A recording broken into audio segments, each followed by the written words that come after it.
reconhecer uma pessoa empreendedora? Pelo olhar atento? Pela atitude nos altos e baixos? Pela capacidade de montar e reter um time? Eu já abri e fechei alguns negócios. Tomei calote, desfiz sociedades, até que eu criei uma fintech e vendi para um grande banco. Se manter atualizado hoje é uma jornada com muitas conexões, mas sem desafios, nem eu mesma me reconheço.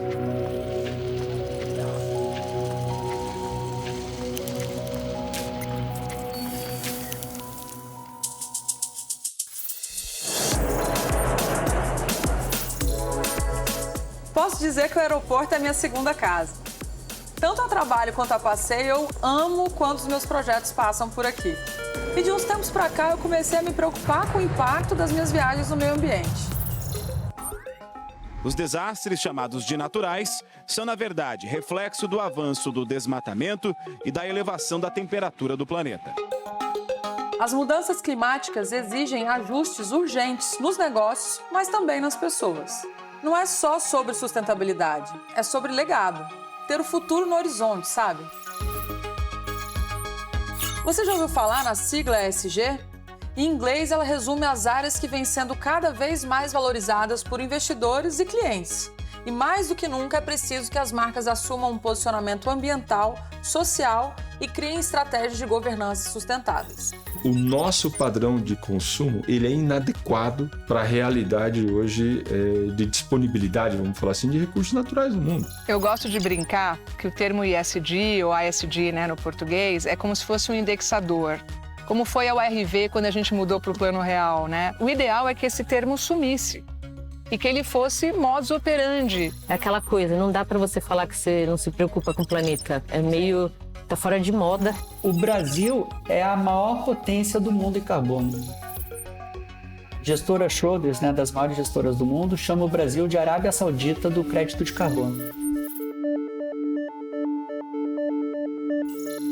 De onde surgiu essa sigla ESG? Bom, o termo veio de um relatório chamado Who Cares Wins, traduzindo, quem se preocupa ou quem cuida ganha. Essa foi uma iniciativa desenvolvida pelo Pacto Global da ONU no início dos anos 2000 e ao longo dessas 2 décadas foi conquistando pouco a pouco espaço no mundo corporativo e hoje virou um hit no mundo dos negócios. Não existe mágica quando o assunto é preservação ambiental. E antes dos resultados, é preciso promover uma mudança de consciência voltada para os negócios. E foi aqui no Brasil, durante a Eco 92, que surgiu a Convenção do Clima e da Biodiversidade.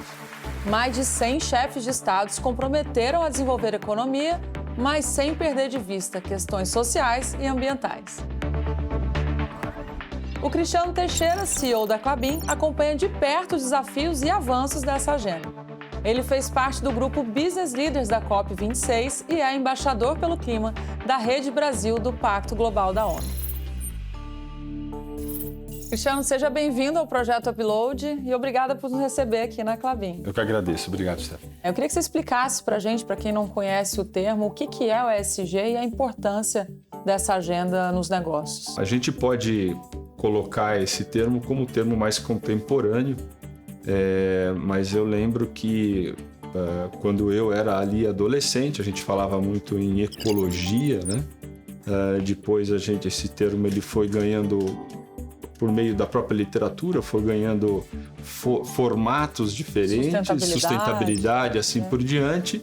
Então, estudar o meio ambiente, estudar o lado social na qual você interage e, obviamente, falar da governança que você gere aquele ativo, portanto, a empresa, esse contexto é o contexto de ESG. E que análise que você faz sobre esse comprometimento com a agenda ESG? Na medida que cada elo na cadeia assume o seu papel de fato, você reconhece na sua própria atividade um complemento da sociedade. Eu estou atuando numa determinada região. Se eu produzo um produto e esse produto eu tenho que dar conta de como ele volta para ser reciclado, portanto a economia circular, se eu estou preocupado se ele vai ser colocado num aterro ou não, se eu estou de fato preocupado não só com a geração, mas com a energia que eu estou consumindo para produzir aquele produto, E, de novo, pode ser uma grande companhia de capital aberto, fechado, assim por diante, como pode ser um pequeno empreendedor. O nosso convidado de agora é Ricardo Amorim. Olá, Ricardo, tudo bem? Eu queria ouvir a sua análise sobre como que você acha que essa agenda, né, ambiental, social e de governança vai impactar na economia do país para os próximos anos, próxima década. O fato é que esse tema da questão do ESG, o ambiental, o social, a governança, passaram a ser olhados muito mais seriamente. A princípio, são os investidores que estão exigindo isso. E só um detalhe, tá? Num mundo de juros muito baixos, que é o que a gente vive, o Brasil mudou um pouco recentemente, mas no resto do mundo, por enquanto, ainda está igual. Você não ter acesso a capital, que é o que significa você não cumprir as práticas ESG, é que você não tem condição nenhuma de competir. Você está fora. Então, isso aqui fez com que realmente essa pauta entrasse com muita força.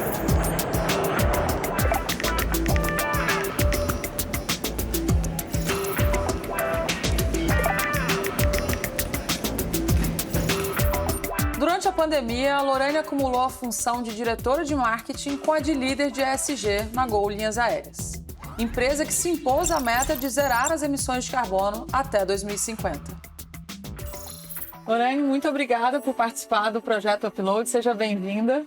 Obrigada a você, Stephanie. Super legal ter você aqui. E, Justa, a gente escolheu o aeroporto porque tem muito a ver com sucesso, né? Às vezes muitas pessoas poderosas indo para cima e para baixo, fechando negócios. Mas hoje em dia o sucesso das empresas também está muito atrelado às suas ações no universo ambiental, social e de governança, né? A Gol anunciou recentemente a meta de zerar as emissões de carbono até 2050, né? Mas falta um pouco mais de 30 anos para a gente chegar até lá.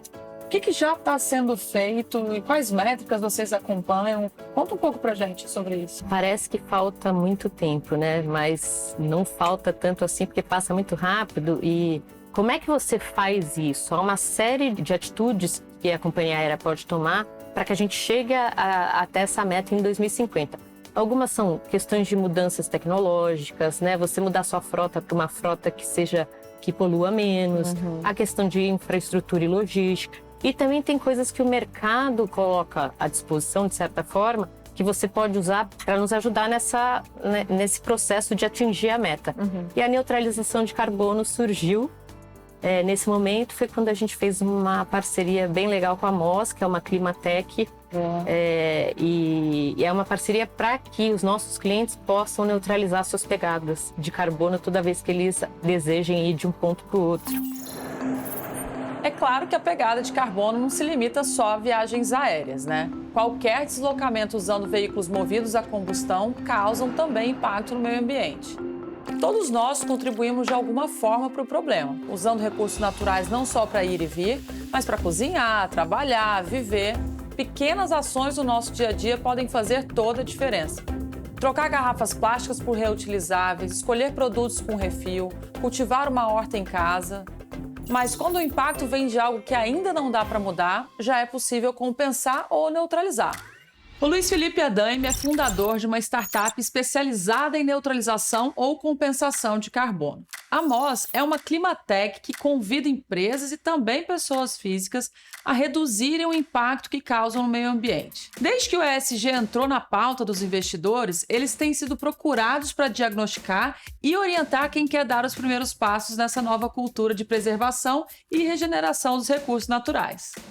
Oi, Felipe, tudo bem? Seja bem-vindo ao Projeto Upload. Olá, tudo bom? Obrigado pelo convite. Você, como fundador de uma Climatec, eu queria, inclusive, te pedir para explicar o que é Climatec, Green Tech e desmistificar aí a neutralização de carbono. Uma Green Tech é uma empresa que alia o uso de tecnologia de ponta em serviços ambientais. Então, dando um exemplo, até pouco tempo atrás, um engenheiro ambiental tinha que presencialmente visitar uma fazenda, né? E isso hoje em dia pode ser feito através de processos digitais, de imagem satélite, de algoritmos. Uma Climatec está dentro desse universo de Green Techs, é uma empresa de tecnologia que foca no combate a mudanças climáticas. Então, no nosso caso, nós ajudamos empresas e pessoas físicas, indivíduos, a calcularem a sua poluição, né, que a gente chama de pegada de carbono, e transacionar créditos de carbono que vêm de projetos de conservação da Amazônia, tudo de maneira digital. Eu vou calcular agora a pegada de carbono com base nos meus hábitos e da minha família. Olha só, são levados em conta o consumo de gás de cozinha, de eletricidade, o uso de transporte público ou privado para deslocamentos diários ou até viagens mais longas. Quantos voos de até 3 horas você realizou no ano de 2021? Eita, isso aí foi bastante. Enfim, a gente chega no total de emissões e no valor que a gente deve pagar para compensar todo o impacto que causou. Olha, minha emissão foi de 5,69 toneladas de carbono em 2021. No meu caso aqui, eu preciso pagar um pouco mais de R$300 referentes à minha pegada de carbono em 2021. Agora imagina uma empresa ou uma indústria. Como é que fica essa relação de envolver o cliente nessa decisão sustentável? É aquela coisa, não dá para você falar que você não se preocupa com o planeta. É meio... tá fora de moda, Sim, né? Total. Então, por conta disso, você tem que buscar saber como é que você pode fazer para pelo menos você fazer algo melhor, né? Para o planeta, para o mundo onde você vive. Mas as pessoas não sabem do que se trata, é por isso que a gente vem trabalhando numa proposta educacional muito forte para a pessoa tomar essa decisão na hora de voar. E a gente não está querendo passar a responsabilidade para o passageiro, para o cliente. A gente quer que seja uma responsabilidade compartilhada. Até porque essa neutralização de carbono não é a solução definitiva, né? A solução definitiva é você pensar em produção de novos tipos de combustíveis, bioquerosene. Reduzir. Mas depois que eu compro esse crédito de carbono, o que de fato acontece? Quem fiscaliza? Como é que funciona essa cadeia? No caso do Brasil, a maior parte dos créditos de carbono gerados vem de projetos florestais, projetos ambientais florestais, e dentro desses a maior parte é de conservação de floresta existente. E aí o dono daquela área que está fazendo aquele trabalho de conservação, ele chama esse auditor, o auditor emite os certificados digitais, a MOS compra e revende para empresas e pessoas físicas. Então o dinheiro está indo, né, de quem polui para quem está protegendo a floresta. É uma pauta que tem que ser estratégica, que precisa estar orientada às decisões de investimento de longo prazo da empresa e de inovação.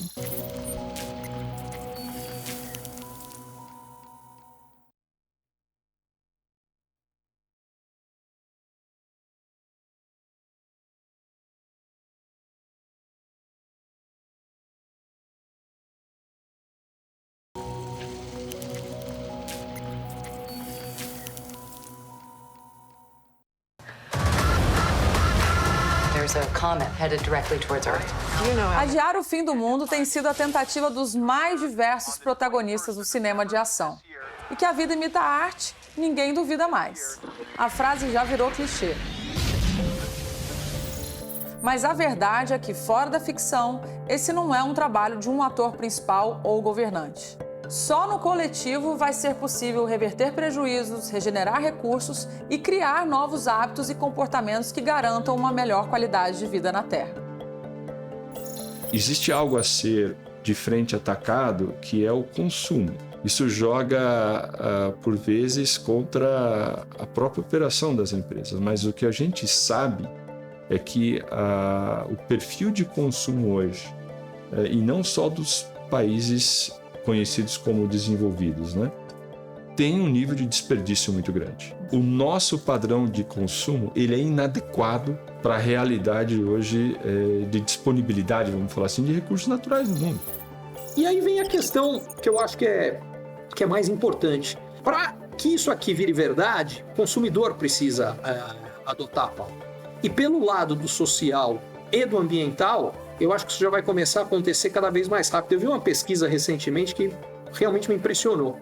Supostamente hoje, de acordo com a pesquisa, 10% dos brasileiros que ganham até um salário mínimo escolheriam um produto para comprar baseado no impacto ambiental que isso tem. Mesmo quem ganha muito pouco já está começando a se preocupar com questão ambiental.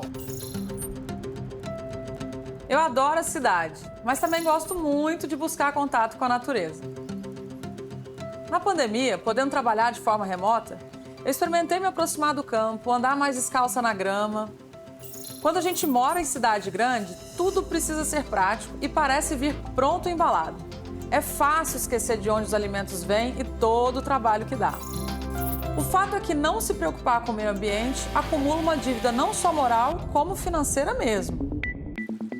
A curto prazo, parece mais econômico não priorizar marcas ou empresas que se preocupam com a ética social e ambiental em toda a cadeia produtiva. Mas a conta já está chegando em forma de catástrofes naturais. Enchentes, temperaturas extremas no calor e no frio, mundo afora, estão alertando a população e exigindo atitudes dos tomadores de decisões. Se você tem uma startup e está em busca de investimento, adotar iniciativas alinhadas com a filosofia ESG não é mais uma opção, é uma estratégia de sobrevivência. Investir na agenda ESG ainda não é uma realidade para o empreendedor brasileiro, mas tem gente que faz isso e nem sabe. A grande verdade é que o retorno financeiro sobre economia de processos, potenciais parceiros e até acesso a capital destinado a isso tende a valer a pena. E é sobre isso que eu vou conversar hoje com a Carolina da Costa, sócia da Mauá Capital. Vamos lá, Carol?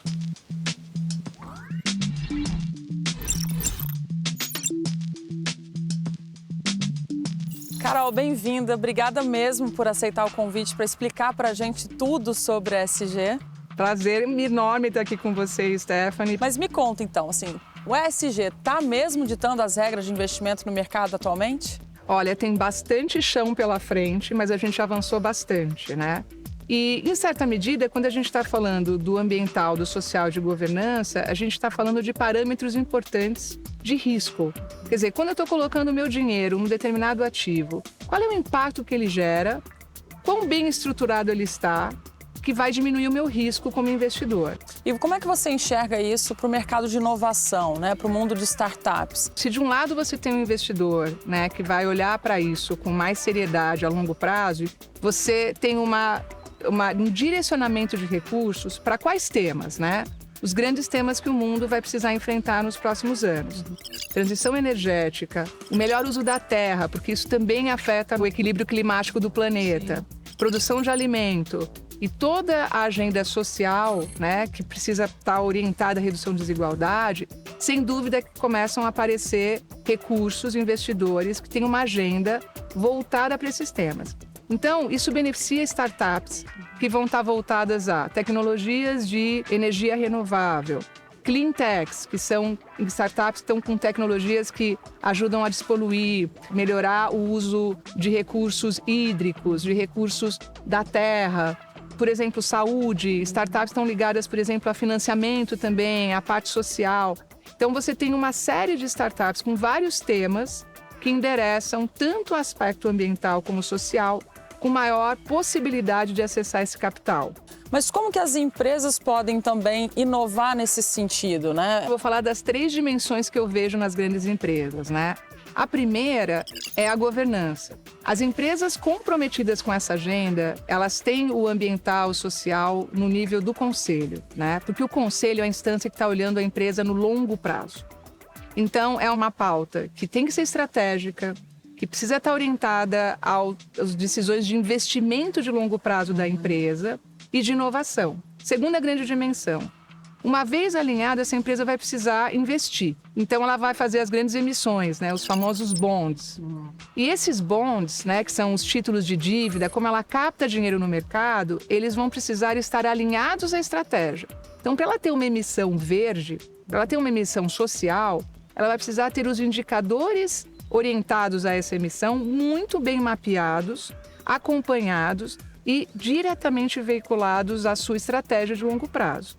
E, obviamente, que o investidor vai cobrar. E o terceiro ponto, que eu acho que é o mais inovador de todos, é a empresa como investidora de impacto. A gente tem visto cada vez mais algumas empresas assumirem a liderança de usar parte desse recurso para colocar em instrumentos financeiros de impacto. O que significa isso? Subsidiar linhas de financiamento para pequenas e médias empresas, investir em startups que têm uma preocupação social que talvez demorem um pouco mais para dar retorno. Elas vão dar, mas podem demorar um pouco mais. Mas é muito bacana esse movimento das empresas também virando investidoras de impacto. O primeiro desses temas, o E, né, que é a questão ambiental, é um negócio que eu acompanho há praticamente 30 anos. E por 30 anos eu ouvi muito papo furado e muito pouca implementação de ações concretas, até que veio a pandemia. A pandemia acelerou um monte de transformações, algumas tecnológicas por conta de aceleração de adoção, várias sociais importantes, muita coisa que a gente já não deveria aceitar há muito tempo. Teve que chegar a pandemia para chegar no limite, do tipo movimento antirracismo, movimento de igualdade, de representação de mulheres em alta liderança de empresas, um monte de coisa. E aí a questão social, por razões óbvias, é importante, mas eu queria entrar na questão de governança. A governança dos três é o menos tocado, é o menos entendido, mas é absolutamente fundamental. Se a gente não tiver empresas organizadas com processos decisórios que sejam sólidos, a gente vai ter problema. Fazendo um paralelo com o que é um país, é o seguinte: países fortes têm instituições fortes, países fracos têm pessoas fortes, políticos que têm muito poder e que passam por cima das instituições. Vale a mesma coisa do lado das empresas. Comprometimento com práticas ESG é uma exigência também dos novos consumidores. A geração Z parece que traz de fábrica essa preocupação com o meio ambiente. Pensando como consumidora, eu tenho feito as minhas escolhas não mais apenas pelo preço ou qualidade, mas pela postura das marcas em relação a temas que eu considero importantes, como respeito ao meio ambiente e às pessoas. E aí, como empreendedora, eu preciso fazer o dever de casa também e incluir no dia a dia do meu negócio iniciativas que sejam coerentes com o que eu exijo das marcas que eu compro. À primeira vista, parece algo secundário, que não faz parte do core business. Mas eu garanto que nos dias de hoje, posicionar a sua empresa em relação a temas sociais, ambientais, pode se tornar um diferencial competitivo aos olhos do seu cliente.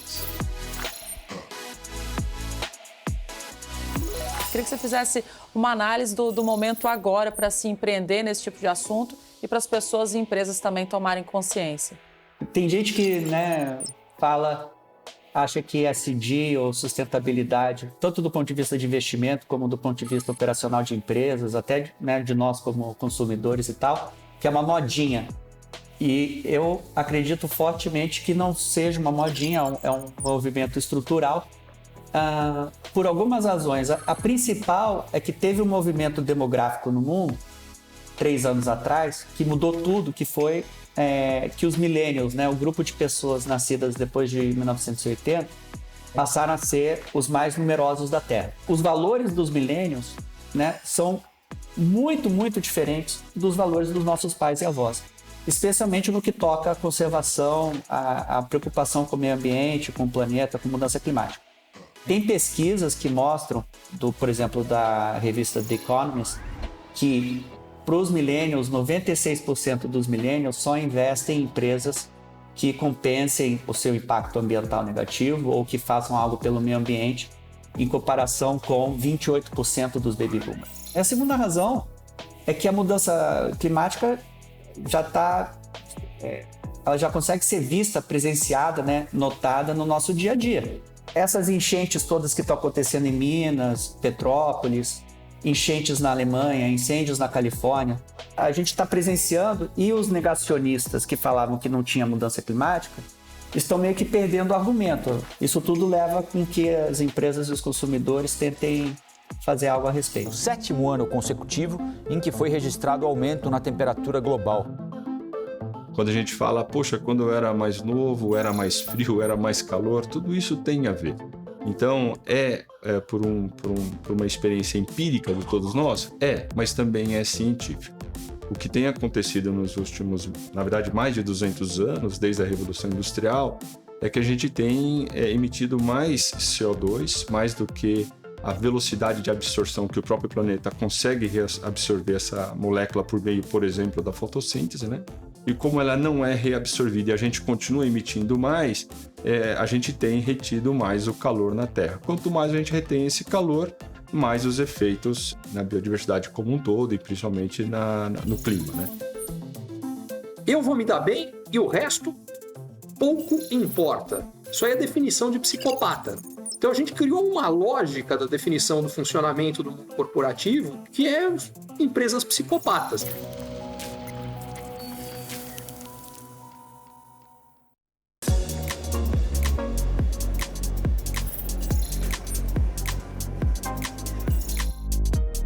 Do ponto de vista de negócios, a adoção de melhores práticas ESG tem o potencial até de recuperar e valorizar a marca Brasil no mundo, além de fortalecer a posição do país como potência agroclimática. Há estudos que apontam para ganhos de 2,8 trilhões de reais no PIB na próxima década, com economia de baixo carbono orientada às cadeias de infraestrutura inteligente, inovação industrial e agricultura sustentável.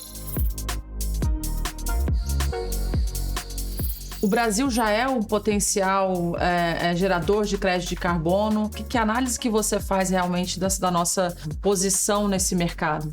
O Brasil é a maior potência do mundo em carbono. A gestora Schroders, das maiores gestoras do mundo, chama o Brasil de Arábia Saudita do crédito de carbono. Porque o Brasil tem 40% das florestas tropicais do mundo. O Brasil tem mais floresta tropical do que o segundo ao 11º colocados juntos. As árvores, a gente tem essa percepção que elas fazem a fotossíntese e aí elas tiram carbono do ar e soltam oxigênio, mas elas não fazem só isso, elas também são estoques de carbono. Metade de uma árvore é feita de carbono. Então, quando você queima aquela árvore, você acaba soltando metade do peso daquela árvore como carbono para a atmosfera. Das emissões do Brasil, de 2 bilhões de toneladas ao ano, 1,5 bilhão vem da gente queimar nossas florestas. Então, se a gente não queimar nossas florestas, a gente evita a poluição. Ao evitar a poluição, você certifica um monte de crédito de carbono. E o potencial do Brasil aqui é gigantesco. O Brasil certifica ao ano 25 milhões de toneladas, de um total de 250 milhões no mundo. Então, 10% mais ou menos vem do Brasil. Tem estimativas que o Brasil poderia certificar 1,5 bilhão ao ano. Se a gente certificar 1,5 bilhão ao ano de crédito de carbono, no preço europeu atual de $100, a gente está falando de 150 bilhões de dólares, a economia brasileira cresceria 9% a 10% ao ano, ao invés do 0 ou 1% que a gente vem ou não vem crescendo. Uma das oportunidades que tem sido muito falado é exatamente você receber por serviços de manutenção de florestas, ou você emitir créditos de carbono. Mas o que tem que estar claro para todos nós é que essa oportunidade ela tem que vir de adicionalidade. A gente tem que fazer mais do que a gente faz hoje. Eu tenho que parar o desmatamento, eu tenho que reflorestar mais, a gente tem que preservar os mares. Isso tudo, em sendo feito, o Brasil é uma potência, inclusive para absorver grande parte dos créditos de carbono e, inclusive, se beneficiar com isso financeiramente, assim por diante. E você acha que o Brasil tem uma vocação especial aí justo nessa área? Como é que você enxerga? Acho, sem dúvida. Mas a gente tem duas grandes vocações que são relevantes para a agenda de redução de emissões de gás de efeito estufa no mundo. Uma é a matriz energética e a outra é o uso da terra, que está muito ligado ao nosso carro-chefe aí, de crescimento do PIB, que é o agronegócio. No que diz respeito à matriz energética, a gente, em função da crise hídrica, a gente acabou sujando um pouco a matriz energética com as termoelétricas, Por outro lado, você vê grandes iniciativas, como no Ceará, hidrogênio verde, você vê o nosso etanol, mas a verdade é que a gente tem várias iniciativas no Brasil correndo em paralelo, que são grandes protagonistas da transição energética. E no que diz respeito ao uso da terra, a gente ainda tem um grande problema, que é resolver o desmatamento, que hoje é o maior vilão das nossas emissões. Mas a gente, o uso da terra é algo que o Brasil faz muito bem nas zonas, obviamente, que você não tem o crime, atuando. Mas quando você olha, por exemplo, as áreas do Brasil, que são grandes produtoras, de grãos, você vê o uso de uma tecnologia avançada em termos do uso da terra, A gente tem 2 safras, às vezes 3, E isso é fruto de muito estudo e muita pesquisa que foi feito no Brasil para essa finalidade. E investir nessa mudança, Assim, é uma mudança a longo prazo e por isso leva um investimento alto, Isso. Então eu queria que você desmistificasse um pouco, dizendo, investir nisso não tem retorno, é só gastar dinheiro. Não, mas tem retorno, é muito longo prazo. Acho que no curto prazo, né, o mercado de renda variável, já tem vários estudos que mostram que quando você coloca isso numa série de tempo e olha as empresas que valorizaram na última década e que tiveram bom desempenho em aspectos materiais no que diz respeito ao ambiental, social e governança, elas têm uma valorização maior do que empresas do mesmo setor que não tiveram um bom desempenho nesses indicadores materiais. Então, isso resolve um pouco a questão de que no médio e longo prazo você vai capturar valor. No curto prazo, tem sempre o oportunismo do mercado. Se a gente olhar o movimento fora do Brasil, né, o que está acontecendo na Europa, teve uma notícia bastante interessante no começo desse ano, né? A Moody's, que é uma agência de rating, né? Ela descadastrou, quer dizer, ela removeu dos fundos que se diziam ESG, o rótulo de ESG de 1.200 fundos que estavam no mercado se dizendo ESG. Muita coisa. Então, quando você vê esse movimento, você fala, o negócio aqui não é brincadeira, né? Tem um aspecto importante, né? Os governos podem começar a colocar taxas pesadas em grandes emissores, né? Emissores de carbono, né? Nesse caso. Quando mexe no bolso, né? E aí, eu estou comprando um ativo que amanhã pode ser taxado de uma forma a diminuir muito o valor dele para mim e aumentar muito o custo de capital daquele ativo, né? E eles vão atuar. Sim. Isso é história. A gente viu acontecer isso com a indústria de tabaco. Então, o governo atua e isso ele pode, assim, uma mão pesada, descontinuar e inviabilizar algumas indústrias se elas não estiverem investindo pesadamente nessa transição e nessa agenda.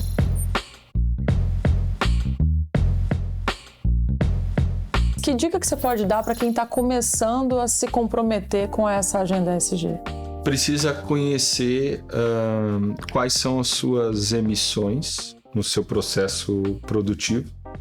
Precisa conhecer o destino dos seus resíduos, a gente garantir a reciclabilidade dos produtos, por exemplo, conhecer que tipo de energia você está consumindo, como você pode reduzir o seu consumo de energia, tal, como você trata os seus trabalhadores, né? Se você está usando mão de obra inadequada para algum tipo de produto, se o seu regime de trabalho é adequado, isso serve para um pequeno, para um médio, para uma grande empresa. Mas o respeito ao meio ambiente, o respeito às pessoas, o respeito à governança da sua estrutura, mesmo que pequena, faz de você um ator adequado para essa modernidade na qual está sendo tratado o ESG hoje em dia, né? Você vê alguma tendência para o mercado de ESG aí nos próximos anos para frente? Primeiro que a grande tendência é que não tem mais volta, né? Então, a grande tendência vai ser a conscientização coletiva, não só das indústrias, mas dos seres humanos que habitam esse planeta, né? Porque, como a gente falou, se a gente se colocou até uma meta para 2050, talvez a gente não consiga chegar lá se a gente não implementar tudo que precisa ser feito, né? Sim. Então, talvez a conscientização coletiva tenha que ser uma tendência. A definição que eu lembro uma vez que o Milton Friedman falava que no capitalismo, o único objetivo da empresa, a empresa só tem um objetivo. E esse único objetivo é dar o maior lucro possível ao seu acionista. E de repente eu pensei que se a gente fizer um paralelo disso com uma pessoa, quer dizer, uma pessoa que só tem um único objetivo. Eu vou me dar bem e o resto pouco importa. Isso aí é a definição de psicopata. Então a gente criou uma lógica da definição do funcionamento do mundo corporativo que é empresas psicopatas. Depois a gente fica um pouco surpreso com algumas coisas que acontecem. Só que eu acho que isso está mudando e fico feliz que esteja. Nós ainda não chegamos aonde queremos, mas depois de conversar com os nossos convidados, eu fico até otimista, sem tirar o pé da realidade, é claro. Mas eu realmente acredito que a gente está vivendo um momento da virada, em que o lucro a qualquer custo tende a ficar para trás e as empresas que vão ter futuro, que vão ter sustentabilidade no longo prazo, são aquelas que têm práticas sustentáveis e que têm a ESG na sua agenda. Lembrando, é claro, que cada um de nós pode fazer a sua parte desde já. O programa de hoje está terminando, mas você pode assistir um conteúdo extra apontando seu celular para o QR Code aqui na tela.